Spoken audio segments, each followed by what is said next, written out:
이번 시간에는 2020 11월 고2 16에서 19번 문제 함께 풀어보도록 할게요. 문제 먼저 보면 윗글에 대한 설명이니까 세부 내용 파악, 내용 일치 문제입니다. 그 중에서도 내용 일치 아니네요.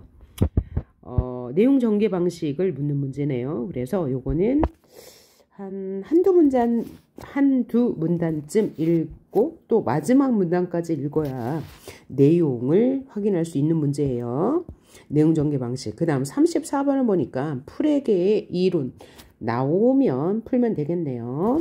그 다음 문제가 풀에게의 입장에 대한 이해니까 풀에게를 읽고 풀어야 되는데 아마 끝까지 읽어야 할 것 같죠. 그 다음 마지막 문제가 기억을 설명하는 이유를 추론해봐라. 그럼 기억을 읽고 풀면 되는데요. 이것이 전부 다 지금 이 지문이 총 6개의 문단으로 이루어졌잖아요. 그런데 처음부터 끝까지 풀에게에 대한 말이에요. 그래서 먼저 풀 수 있는 문제가 별로 없을 거는 같습니다. 일단 지문 읽어보도록 하는데 이 지문은 이제 언어 철학에 관한 내용이거든요. 근데 언어 철학을 여러분이 은근히 좀 어려워해서 이 지문을 먼저 해설해 보도록 합니다. 자, 첫 번째 문단 볼게요. 언어 철학에서 특정 인물이나 사물 등을 나타내는 고유 이름은 언어와 대상의 관계를 밝히는 데 중요한 역할을 하는 언어 표현이다. 그래서 고유 이름이 의미하는 바가 무엇인지에 대한 논의, 고유 이름이 무엇을 의미하지? 라는 논의는 언어 철학자들의 중요한 관심사였다. 그 중에 의미 지칭 이론에 따르면 고유 이름의 의미에 대한, 다시 말하면 고유 이름이 의미하는 바가 무엇인지에 대해 논의한 것 중에 하나, 의미 지칭 이론에 대해서 이야기하겠대요. 그 의미 지칭 이론에 따르면 고유 이름이 의미하는 바는 그 표현이 지칭하는 것, 즉 지시체 자체이다. 표현이 지칭하는 것, 지시체 자체라고 말하는 게 의미 지칭 이론이라고 한대요. 이들에 따르면, 의미 지칭 이론에 따르면 금성이라는 고유 이름이 의미하는 바는 금성 자체인 것이다. 하지만 풀에게는 반대 입장을 보였다는 거니까 풀에게의 입장. 풀에게는 이러한 의미 지칭 이론의 입장을, 이러한 입장은 어떤 입장이에요? 고유 이름은 지시체 그 자체라는 입장을 비판했다는 거죠. 이러한 의미 지칭 이론의 입장을 그대로 받아들일 경우 발생하는 문제를 지적하며, 그러니까 비판적이었다는 거죠. 이를 해결하기 위해 지시체와 뜻을 구분하여 고유 이름이 의미하는 바를 새롭게 설명하라는 이론을 제시한다. 자, 1문단을 다시 이해해보면 고유 이름은 언어와 대상의 관계를 밝히는 데 중요한 역할을 하는데, 고유 이름이 의미하는 바에 대해서 의미 지칭 이론은 고유 이름은 지시체 자체라고 말하는 반면 풀에게는 고유 이름은 지시체가 아니다 라고 말하면서 지시체와 뜻을 구분하여 설명했다고 하네요. 다시 정리하면 풀에게는 지시체와 뜻은 다른 것이다 라고 말하고, 의미 지칭 이론은 지시체와 고유 이름, 즉 뜻은 같다라고 말하는 거죠. 그러면 이 문단부터는 풀에게가 어떤 이론으로 지시체와 뜻이 다르다고 설명하는지 이야기하겠네요. 그럼 이 문단 봅시다. 먼저 풀에게는 고유 이름이 의미하는 바가 지시체라는 의미 지칭 이론의 입장을 따를 경우에 문제가 있다고 했어요. 발생하는 문제를 밝힌다. 다음에 두 문장을 보자. 샛별은 샛별이다. 샛별은 개밥바라기이다 라고 했는데 1문단에서 설명하기를 금성은 금성이다 라고 말했죠. 누구의 입장에서요? 의미 지칭 이론의 입장에서. 그런데 풀에게는 금성은 금성이다 라는 것에 문제를 제기했어요. 그 일환으로 그것과 연결하여 샛별은 샛별이다 라고 말했는데, 샛별은 샛별이다. 그러면 금성은 금성이다 라는 말과 같은 거고요. 그 다음에 샛별은 개밥바라기이다. 그런데 얘네들 사이에 뭔가 연관관계가 있을 거예요. 그것에 대해서 프레게가 어떻게 설명하는지 봅시다. 프레게에 의하면 의미지칭 이론의 입장에서 1과 2는 완전히 동일한 의미를 지녀야 한다. 왜냐하면 의미지칭 이론에 따르면 밑줄 친 샛별과 개밥바라기는 두 고유 이름이 의미하는 바가 금성이라는 지시체로 동일하다. 그러니까 의미지칭 이론에 따르면 샛별은 샛별이다. 샛별은 개밥바라기이다. 이것은 모두 금성이란 지시체를 가리키므로 의미지칭 이론에서는 하나라고 본다. 다르지 않다. 완전히 동일하다. 라고 누가 말한 거죠? 프레게가 말한 거예요. 하지만 프레게는 동어의 반복이기에 일은 동어의 반복이기에 정보를 제공하지 않는다. 샛별은 샛별이다. 동어죠. 그래서 정보를 제공하지 않는다. 일은. 그리고 이는 정보를 제공하기 때문에 사람들은 두 문장을 다르게 인식하게 된다고 말한다. 자, 프레게의 설명에 따르면 사람들은 샛별은 샛별이다 라는 문장과 샛별은 개밥바라기이다 라는 문장을 다르게 인식한대요. 왜냐하면 샛별은 개밥바라기이다는 정보를 제공하고 샛별은 샛별이다는 정보를 제공하지 않기 때문에 사람들은 다른 문장으로 인식하지만 의미지칭 이론은 같은 뜻으로 본다는 거죠. 왜냐하면 의미지칭 이론에서는 고유 이름은 지시체와 동일하다라고 했으므로요. 그러면 하지만 프레게는 이에 대해서 뭐라고 비판하는지 봅시다. 프레게는 여기 했고요. 그리고 이러한 인식적 차이는 뭐예요? 1번과 2번 문장을 사람들은 다르게 인식한다는 거죠. 발생하는 이 인식적 차이가 발생하는 이유가 고유 이름이 지시체 그 자체가 아니라 고유 이름은 뜻을 의미하기 때문이라고 주장한다. 이것이 바로 프레게의 설명이에요. 즉 프레게는 샛별은 아침에 뜨는 별이라는 뜻을 가지고 있고 개밥바라기는 저녁에 뜨는 별이라는 뜻을 의미하며 샛별과 개밥바라기는 동일한 지시체인 금성을 서로 다른 제시 방식으로 제시한 것이라고 말한다. 프레게는 이처럼 동일한 지시체의 서로 다른 제시 방식인 샛별과 개밥바라기 는 다른 뜻을 지닌다고 말한다. 다시 말하면 제시 방법이 다르면 뜻도 다르다고 말하고 있어요. 따라서 프레게는 고유 이름이 의미하는 바는 지시체가 아니다. 고유 이름과 지시체는 같지 않다. 그래서 지시체와 뜻을 구분해야 한다. 그리고 뜻의 차이로 인해 1과 2가 인식적 차이가 있음을 설명하려 한 것이다. 뜻이 다르기 때문에 인식의 차이가 있다라고 말하네요. 뜻이 차이가 있으면 인식적 차이가 발생한대요. 그럼 3문단도 계속 읽어볼게요. 프레게는 고유 이름에 한정 기술구도 포함되어야 한다고 주장한다 라고 했는데요. 자, 그러면 3문단까지 읽었는데 정보가 뭐였습니까? 의미 지칭 이론에 따르면 고유 이름과 지시체는 동일하다고 봐요. 하지만 프레게는 고유 이름과 지시체는 동일하지 않다고 봅니다. 그러면서 지시체와 뜻을 구별해야 한다고 말하죠. 그래서 이 문단에서 예를 들어서 설명해요. 샛별은 샛별이다. 샛별은 개밥바라기이다. 라는 두 개의 문장을 의미지칭 이론에서는 동일한 의미라고 볼 수 있겠지만 프레게는 그렇게 보지 않는데요. 왜냐하면 사람들은 샛별은 샛별이다와 샛별은 개밥바라기이다를 다르게 인식한대요. 그 이유는 샛별은 개밥바라기이다는 정보를 제공하고 1번 문장은 정보를 제공하지 않기 때문이야. 따라서 프레게는 서로 다른 제시 방식을 보이면 그 뜻도 달라진다. 그리고 중요한 정보가 고유 이름은 뜻을 의미한다.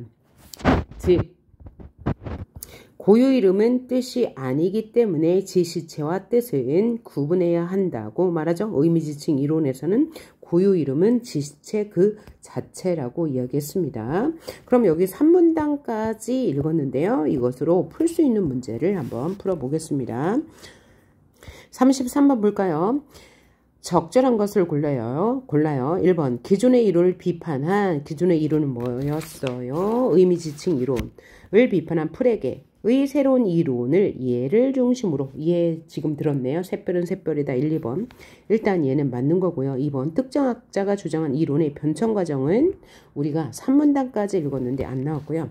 상반된 이론이 나오지 않았고요. 상반된 이론이라고 할 수 있겠네요. 의미지칭 이론과 프레게의 이론은 서로 관점이 다르므로 상반된 거 맞고요. 두 이론을 절충한 건 아직 확인하지 못했습니다. 그 다음 특정 이론에 대한 다양한 관점 아직까지는 없었는데 끝까지 읽어보고요. 특정학자가 자신의 이론에 제기된 문제점을 수용하는 이것도 읽어보고 봅시다. 그 다음에 34번을 보니까요. 여기 뭐 이렇게 선지에 보니까 내적 이미지 관념이 나왔어요. 그래서 아직 못 풉니다. 여기도 내적 이미지 관점 이런 게 나오기 때문에 못 풀어요. 그러면 4문단 계속해서 읽어보도록 합니다.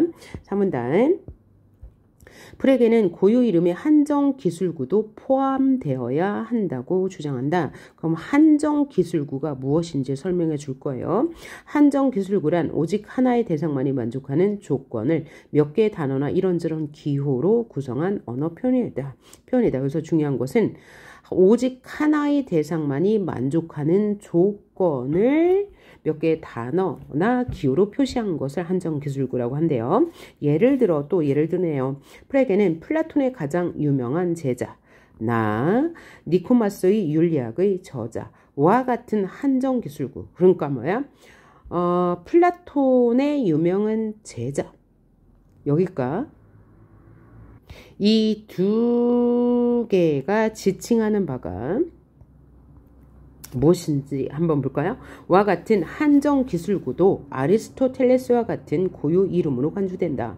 그러면 두 개 다 아리스토텔레스를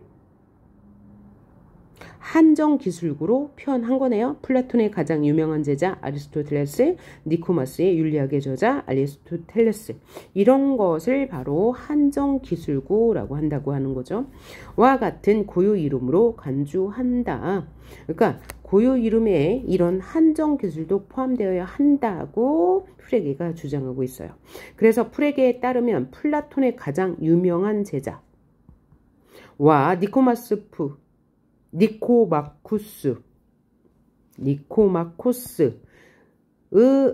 니코마코스 윤리학의 저자는 고유 이름들이며 아리스토텔레스라는 사람에 대한 서로 다른 지시 방식으로 각각 다른 뜻을 가진다.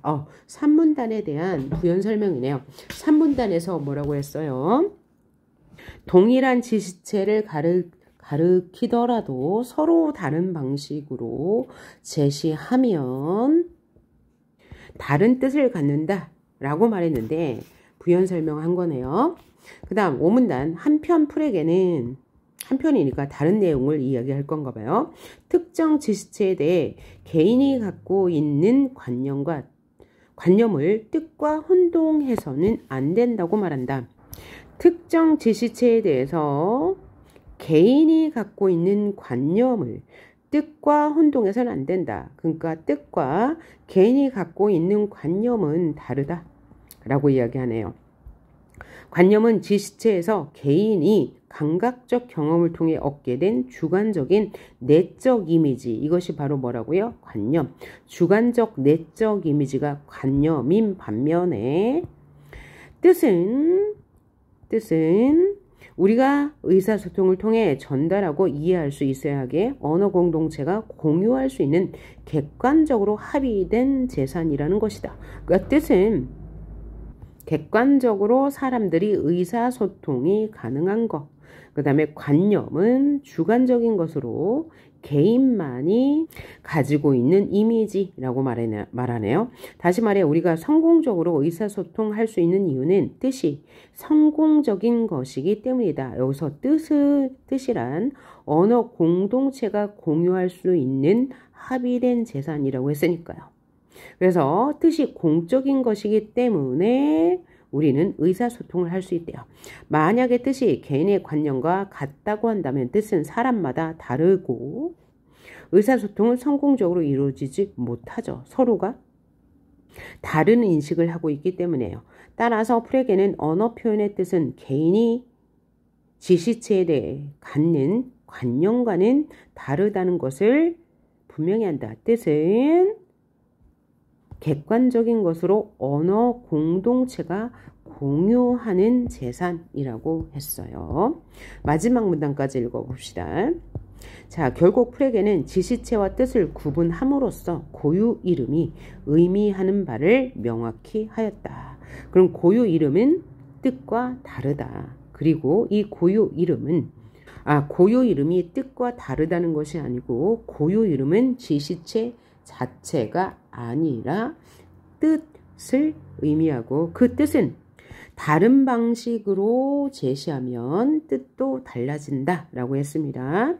또한 이를 통해서 의미 지칭 이론에서 설명하지 못하는 유니콘과 같이 지시체가 존재하지 않는 허구적인 대상의 고유 이름이 의미하는 바를 설명할 수 있었다. 그러면 유니콘과 같이 지시체가 존재하지 않는 허구적인 대상에는 고유 이름이 없다고 의미지칭 이론에서는 말할 거예요. 왜냐하면 의미지칭 이론은 고유 이름은 바로 지시체 자체라고 했으니까요. 그럼 기억 문제 먼저 풀어볼까요? 기억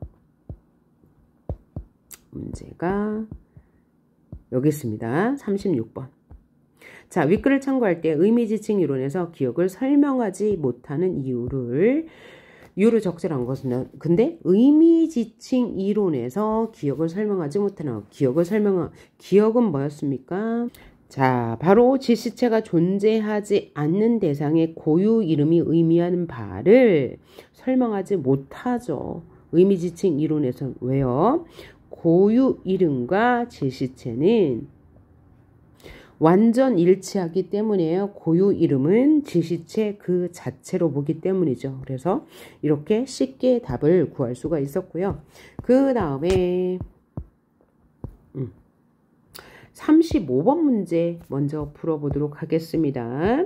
35번 이 글을 읽은 학생이 프레게의 입장에서 보기에 대해 보일 수 있는 반응으로 적절하지 않은 것은 프레게의 입장에서 적절하지 않은 것. 보기를 보니까 왼쪽에 있는 삼각형의 각 꼭지점에서 그 대변의 중점으로 이어지는 선을 ABC라고 할 때 ABC라고 할 때 A와 B의 교점이 여기네요. B와 C의 교점 여기. 의 지시체는 O이다. O. 따라서 O는 A와 B의 교점이다. 와 같은 문장으로 표현할 수 있다. 라고 한다면 이건 누구의 입장이에요? 의미지칭 이론의 입장이죠. 왜냐하면 의미지칭 이론에서는 고유 이름이 의미하는 것은 지시체 자체라고 했어요. 그러면 이 고유 이름이 의미하는 것은 지시체 자체니까 이 A와 B의 교점은 O인 것과 얘와 얘는 모두 같은 의미죠. 하지만 프레게의 입장은 동일한 지시체라도 서로 다른 방식으로 제시한다면 그 뜻도 달라진다고 했습니다. 3문단을 이해하면 여기를 풀 수 있는 거죠. 자, 그러면 선지 1번. 가와 나는 동일한 지시체를 지칭하죠. 가와 나는. 하지만 뜻은 서로 다르다고 볼 수 있겠군. 왜요? 서로 다른 제시 방식으로 제시했기 때문이죠. 그러니까 맞는 말이 될 거고요. 선지 2번. 가와 나는 몇 개의 단어와 기호로 구성되어 있지만 고유 이름으로 볼 수 있군. 사문단에서 말했죠. 이걸 뭐라고 그랬어요? 한정기술구라고 했죠. 고유 이름에 한정기술구도 포함되어야 한다. 같은 지시체이지만 하나의 대상만이 만족하는 조건이라고 했으므로 맞는 말. 현재 3번. 가와 나로 의사소통이 가능한 이유는 다에 대한 지시체는 O. 개인의 내적 이미지가 일치하기 때문이다. 아니네요. 내적 이미지는 개인만이 갖고 있는 이미지고 의사소통이 가능한 이유는 객관적인 합의된 대상, 그것을 뜻이라고 했죠. 객관적인 합의된 재산인 뜻이 있기 때문에 우리는 의사소통을 할 수 있고 개인의 내적 이미지는 관념이라고 했습니다. 그래서 관념과 뜻은 구별해야 한다고 했죠. 그래서 뜻이 일치하기 때문에 의사소통이 가능하다고 했습니다. 그 다음 4번. 다에 대한 제시 방식에는 가와 나뿐만 아니라 A와 C의 교점도 포함될 수 있군. 이라고 했는데 지시체가 같다면 서로 다른 제시 방식으로 제시할 수 있다고 했고요. 그러니까 맞는 말. 라는 오는 오이다 라는 문장과 인식적 차이가 발생할 수 있겠군이라고 했는데 맞는 말이죠. 왜냐하면 서로 다른 제시 방식이잖아요. 오는 오이다와 오는 A와 B의 교집합이다. 서로 다른 제시 방식으로 제시하면 뜻이 달라지고 그 뜻이 다르면 인식적 차이가 발생하죠. 자, 그 차이는 샛별은 샛별이다, 샛별은 개밥바라기이다 라는 예시를 통해서도 보여줬습니다. 왜냐하면 샛별은 샛별이다는 동어 반복이고 샛별은 개밥바라기이다는 정보를 제공하기 때문에 사람들은 다르게 인식한다 라고 말했으니까요. 자, 그 다음에 34번 먼저 풀어보도록 합니다. 보기는 프레게의 이론을 비유적으로 설명하기 위한 예시이다. 윗글에 A를 참고하여 A 마지막 부분에 있었죠. 프레게의 입장에서 보기에 A씨를 설명할 수 있는 말로 적절한 것을 골라라 라고 했네요. 그럼 우리 가족은 천문대에 가서 밤하늘의 달을 보았다. 이 밤하늘의 달은 지시하는 대상이죠. 그날 우리는 하나의 망원경을 통해 달을 보고 이야기를 나눌 수 있었다. 우리 가족이 나눈 대화 속 망원경 렌즈에 맺힌 달의 형상은 모두 같았다. 달의 형상을 모두 같았다가 말하고 우리가 달에 대해서 가족끼리 이야기할 수 있었던 이유는 뜻이 같기 때문이죠. 여기서 뜻은 언어 공동체가 객관적으로 모두 그렇다고 인식하는 것이니까 여기는 뜻이 될 거고요. 앞에 거는 지시체가 되겠죠. 그날 망원경의 렌즈를 거쳐 망막에 맺힌 달은 우리 가족에게 서로 다른 추억으로, 그러니까 달의 의미를 서로 다르게 인식했다는 거니까 관념이 다른 거죠. 그럼 답은 3번이 되겠네요. 자, 마지막 문제 33번 정의 방식 묻는 문제.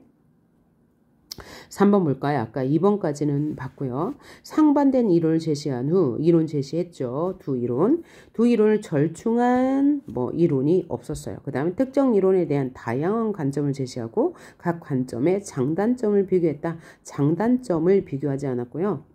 의만 프레게의 의에 대해서만 제시했죠. 그리고 특정 이론, 즉 고유 이름에 의미하는 바에 대해서는 서로 다른 관점을 제시한 건 맞네요.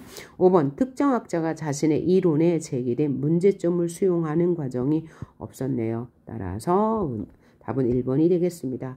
비교적 쉬운 문제였는데 좀 낯설게 느꼈을 법한 지문이었습니다. 자, 우리 다음 시간에는 여러분 교과서 교재 30페이지에 있는 실존주의 철학에 대해서 공부해 보도록 합시다. 수고하셨습니다.